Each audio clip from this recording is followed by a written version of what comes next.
sekedar kondisi tanpa kekacauan. Ia adalah fondasi di mana kenyamanan, keamanan, dan kemajuan suatu daerah dibangun.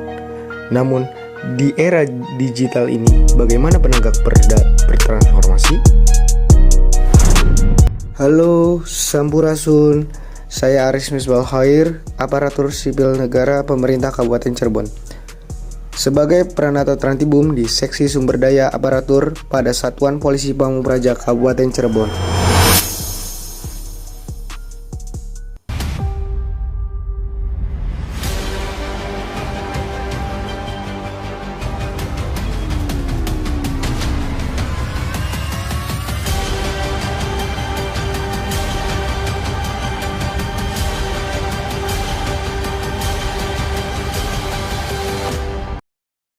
Pada kesempatan kali ini, saya akan memaparkan laporan orientasi PPPK tahun 2026 tentang rencana aksi perubahan yang berjudul Digitalisasi Berbasis Workshop Penunjang Tugas Satuan Polisi Pamung Praja Kabupaten Cirebon.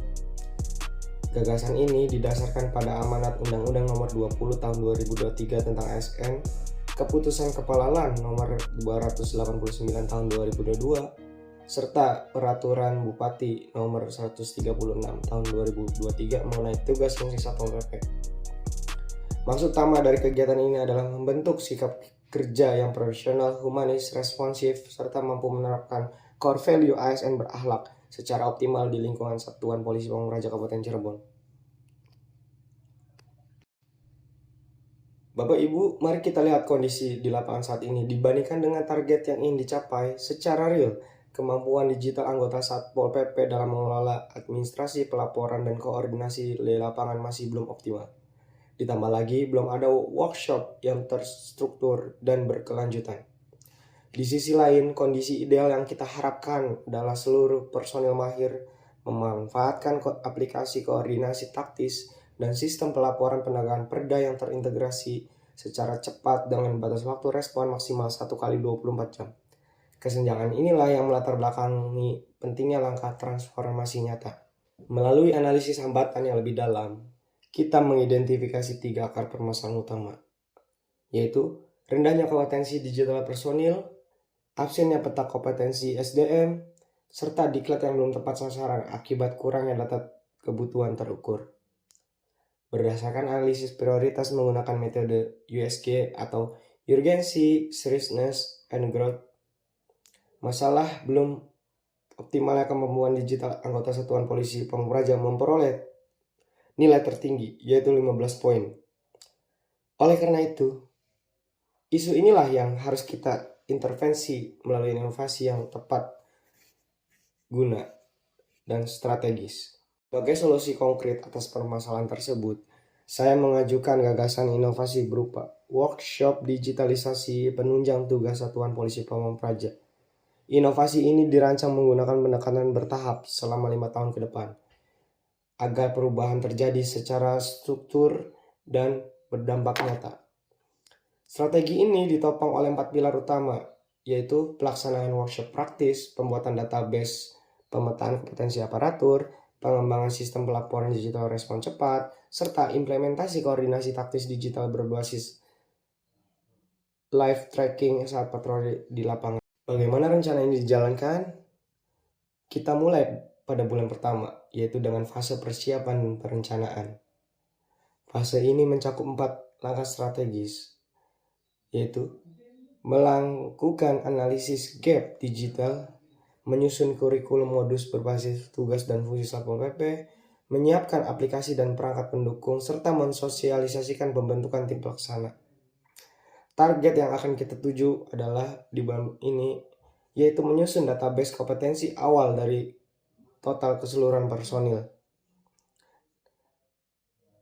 Dan fase ini ditandai dengan terbitnya SK tim pelaksana dan kesiapan infrastruktur digital awal.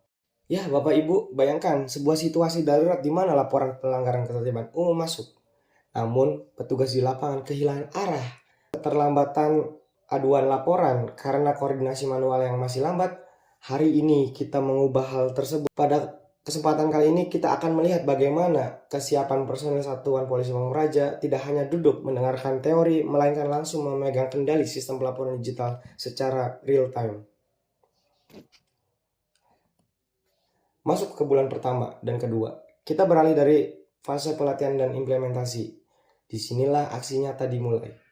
Pertama, kita melaksanakan workshop digital praktis dengan target kenaikan nilai kompetensi dari pre-test ke post-test minimal sebesar 20%. Yang kedua, kita langsung mengintegrasikan sistem pelaporan pelanggaran perda berbasis web, aplikasi di seluruh unit kerja Satuan Polisi Pamung Praja Kabupaten Cirebon. Ketiga, untuk memastikan transisi berjalan mulus tanpa kendala teknis, tim IT akan melakukan pendampingan intensif secara monitoring real time kepada para petugas di lapangan. Dari gagasan tersebut, dampak yang diharapkan adalah pelayanan publik lebih cepat, respon aduan masyarakat dipercepat menjadi maksimal 1x24 jam melalui sistem pelaporan integrasi. 2. Koordinasi lapangan efektif. Ketiga, tata kelola aset akurat. Dan yang terakhir, SDM profesional dan adaptif. Sebagai penutup presentasi saya, ingin mengutip prinsip utama dari masalah ini.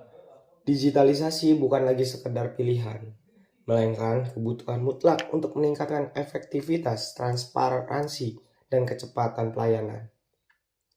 Demi keberlanjutan program ini, saya merekomendasikan 4 langkah strategis kepada pimpinan dan pemerintah. Pertama, jadikan workshop digitalisasi ini sebagai agenda rutin tahunan. Yang kedua, alokasikan anggaran khusus pengembangan infrastruktur digital dalam APBD. Dan yang ketiga, bangun kolaborasi lintas SKPD maupun OPD, serta terapkan monitoring kompetensi berkelanjutan. Sekian dari saya, kurang lebihnya mohon maaf. Wabillahi taufiq wal hidayah. Wassalamualaikum warahmatullahi wabarakatuh.